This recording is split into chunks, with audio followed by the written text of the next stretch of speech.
مرحبا بالجميع. اليوم سنغوص في عالم معدات الطيران الشراعي المثير الباراغلايدينج. سواء كنت طيارا متمرسا أو مبتدئا، فإن فهم معداتك هو مفتاح رحلة آمنة وممتعة. لذا دعونا نتعرف على الأساسيات، أليس كذلك؟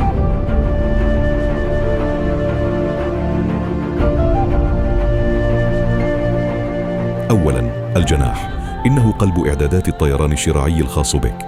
تأتي الأجنحة بأنواع مختلفة، كل منها مصمم لأنماط طيران ومستويات مهارة مختلفة. لديك أجنحة للمبتدئين، وهي مستقرة للغاية ومتسامحة ومثالية لأولئك الذين بدأوا للتو. ثم هناك أجنحة الأداء التي توفر مزيدا من السرعة والرشاقة للطيارين ذوي الخبرة. ودعونا لا ننسى أجنحة المسافات الطويلة لتلك الرحلات الملحمية لمسافات طويلة. بعد ذلك لدينا الهارنس، أو كما يسميه البعض كرسي الطيار. إنه ليس مجرد كرسي مريح، إنه اتصالك بالجناح وجزء مهم من سلامتك. إنه المركز العصبي لطائرتك الشراعية. الهارنس مسؤول عن نقل أحمال الطيار والقوى الناتجة عن الطيران إلى هيكل الجناح. عند قيام الطيار بحركة ميلان، فإنها تولد عزم دوران حول محور الطائرة، يتم نقله عبر الهارنس إلى الجناح، بالإضافة لشد إحدى أذرع التحكم، مما يساهم في ميلان الجناح حول محوره الأفقي. كما أن استخدام أذرع التحكم يؤدي إلى إبطاء ناحية من الجناح، ويبدأ في الدوران حول محوره الرأسي، وبالتالي ينتج عنه دوران الطائرة. هذا التفاعل بين الطيار والهارنس والجناح هو أساس التحكم في اتجاه الطيران. بالإضافة إلى ذلك، الهارنس يوفر نقاط تثبيت آمنة للطيار، ويوزع أحمال الجسم بالتساوي، مما يضمن الراحة والأمان أثناء الطيران.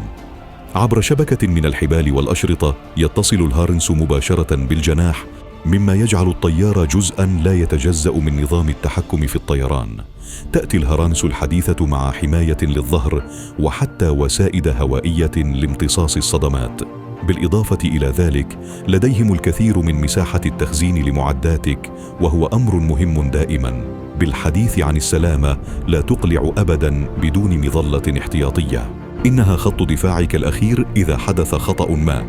عادة ما يتم تعبئتها في حاوية أمامية أو أسفل المقعد، فمن السهل فتحها في حالات الطوارئ. تأكد من التدرب على استخدامها على الأرض حتى تكون مستعدا إذا احتجت إليها في الهواء. الآن دعنا ننتقل إلى الخوذة، أمر لا بد منه لحماية رأسك. اختر واحدة معتمدة للرياضات الجوية، يجب أن تكون مناسبة بشكل مريح، وبالتأكيد اختر واحدة بغطاء لحماية عينيك من الرياح والشمس. القفازات ضرورية أخرى، وغالبا ما يتم تجاهلها. إنها تحمي يديك من البرد والرياح. بالإضافة إلى ذلك، فهي تمنحك قبضة أفضل على أدوات التحكم. اختر قفازات مصممة خصيصا للباراغلايدينج، فهي مصممة للتعامل مع صرامة هذه الرياضة. ثم لدينا جهاز الفاريوميتر. هذا الجهاز المتطور هو قلب نظام الملاحة في مركبتك الشراعية، حيث يجمع في تصميمه المتكامل مجموعة متنوعة من المؤشرات الهامة، مثل الارتفاع والاتجاه والحرارة والسرعة والخرائط الرقمية. بفضل الفاريوميتر يمكنك بسهولة تحديد ارتفاعك وموقعك، وتخطيط مسارك، ومراقبة الظروف الجوية المحيطة بك. إنه بمثابة برج المراقبة الخاص بك في السماء، يوفر لك كل المعلومات التي تحتاجها لاتخاذ قرارات طيران آمنة وفعالة. وأخيراً، الراديو ضروري للتواصل مع طاقمك الأرضي والطيارين الآخرين. ستحتاج إلى جهاز موثوق به بنطاق جيد وصوت واضح. تحقق دائما من البطارية قبل الخروج، فأنت لا تريد أن تعلق في الهواء بجهاز راديو لا يعمل.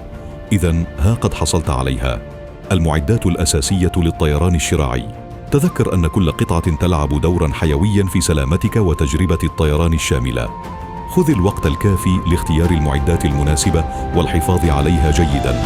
رحلة طيران سعيدة.